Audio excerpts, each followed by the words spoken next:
નગર પ્રાથમિક શિક્ષણ સમિતિ નાણાકીય વર્ષ 2024-25ના અંદાજપત્ર બાબતે ચર્ચા વિચારણા કરવા માટે મુખ્ય કચેરી ખાતે બેઠક મળી હતી। નગર પ્રાથમિક શિક્ષણ સમિતિ વડોદરાના નાણાકીય વર્ષ 2024-25ના અંદાજપત્ર બાબતે ચર્ચા વિચારણા બેઠક આજ રોજ મુખ્ય કચેરી ખાતે મળી, જેમાં માનનીય અધ્યક્ષ શ્રી નિમેશભાઈ પંડ્યા, માનનીય ઉપાધ્યક્ષ ડોક્ટર હેમાંગ જોશી, માનનીય શાસન અધિકારી શ્રી શ્વેતાબેન પારઘી અને તમામ સભ્યોશ્રી ઉપસ્થિત રહ્યા હતા, જેમાં આગામી નાણાકીય વર્ષમાં શિક્ષણ સમિતિના કર્મચારીઓના પગાર ભથ્થા, પેન્શન, પગાર રજાઓ, એરિયસ તથા અન્ય ભથ્થાઓ પેટે થનાર ખર્ચ બાબતે અંદાજપત્ર સંબંધે ચર્ચા કરવામાં આવી હતી।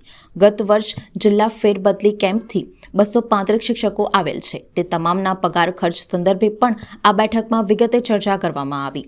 વિદ્યાર્થીઓના ગુણવત્તાલક્ષી શિક્ષણ અને ભૌતિક સુવિધાઓ સંદર્ભે આગામી નાણાકીય વર્ષમાં કરવાના આવતા આયોજન બાબતે ચર્ચા કરવામાં આવી। હાલ રાષ્ટ્રીય શિક્ષણ નીતિ 2020 સંદર્ભે તમામ શાળાઓમાં પાયાની સુવિધાઓ અને ભૌતિક સુવિધાઓ બાબતે વિચાર વિમર્શ કરી જરૂરી તમામ સુવિધાઓ ઉપલબ્ધ કરવા માટે પણ આજની બેઠકમાં ચર્ચા કરવામાં આવી હતી।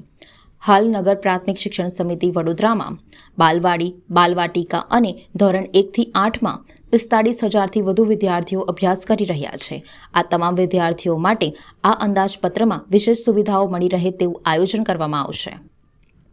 આગામી શૈક્ષણિક વર્ષમાં નવીન 6 માધ્યમિક શાળાઓ અને અંગ્રેજી માધ્યમની શાળાઓ શરૂ કરવાનું આયોજન પણ શિક્ષણ સમિતિ દ્વારા કરવામાં આવનાર છે। તે તમામ માટે અલાયદા સદરની ફાળવણી આ અંદાજપત્રમાં કરવામાં આવશે। તમામ શાળાઓમાં આધુનિક શાળા મકાન અને શૈક્ષણિક ભૌતિક સુવિધાઓ મળી રહે તે માટે આ અંદાજપત્રમાં તમામ શાળાઓમાં આધુનિક શાળા મકાન અને શ્રેષ્ઠ ભૌતિક સુવિધાઓ મળી રહે તે ધ્યાને લઈને ₹233.50 કરોડનો અંદાજ મૂકવામાં આવેલ છે। અંદાજપત્ર મંજૂરી અર્થે ભલામણ કરવા વડોદરા મહાનગરપાલિકાને મોકલવામાં આવનાર છે। આ પ્રસંગે નગર પ્રાથમિક શિક્ષણ સમિતિ વડોદરાના અધ્યક્ષ શ્રી નિમેશભાઈ પંડ્યાએ જણાવ્યું હતું કે આ અંદાજપત્ર સમિતિના વિદ્યાર્થીઓને શૈક્ષણિક અને પાયાની સુવિધાઓ આપનાર બનશે અને વિદ્યાર્થીઓના સર્વાંગી વિકાસમાં માઇલસ્ટોન સાબિત થશે। દર વર્ષની જેમ બજેટ અંગેની આજે સવારે ચર્ચા થઈ અને 2024-25ના બજેટ અંગેનું અલગ અલગ પ્રકારના અભિપ્રાય લઈને નાના મોટા સુધારા કરીને આ વખતે 233.50 કરોડનું બજેટ મંજૂર કરવામાં આવ્યું છે। આશરે 35 કરોડ જેટલા બજેટમાં વધારો કરવામાં આવ્યો છે। એનું મુખ્ય કારણ છે કે નગર પ્રાથમિક શિક્ષણ સમિતિમાં જિલ્લા શિક્ષણ ફેરમાંથી જે શિક્ષકો 235 જેટલા શિક્ષકો આવેલા છે એ લોકોનું 25 કરોડ જેટલું ભારણ થાય છે। સાથે સાથે આંતરમાળખાકીય સુવિધા ઊભી કરવા માટે શિક્ષણ સમિતિમાં અલગ અલગ સ્કૂલોમાં એનું 11 કરોડ જેટલું બજેટનો વધારો થયો છે। એ રીતે ટોટલ 35 કરોડ જેટલા બજેટનો વધારો થયો છે।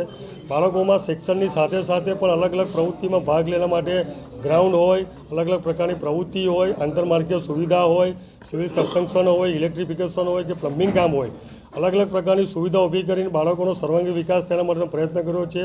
આશરે 35 કરોડ જેટલા બજેટના વધારામાં 25 કરોડ જેટલો બજેટ શિક્ષકોનો પગાર અને એમાં જાય છે અને 10 કરોડ જેટલું બજેટ જે આંતરમાળખાકીય સુવિધામાં જાય છે, એમ કરીને ટોટલ 35 કરોડનો વધારો થયો છે।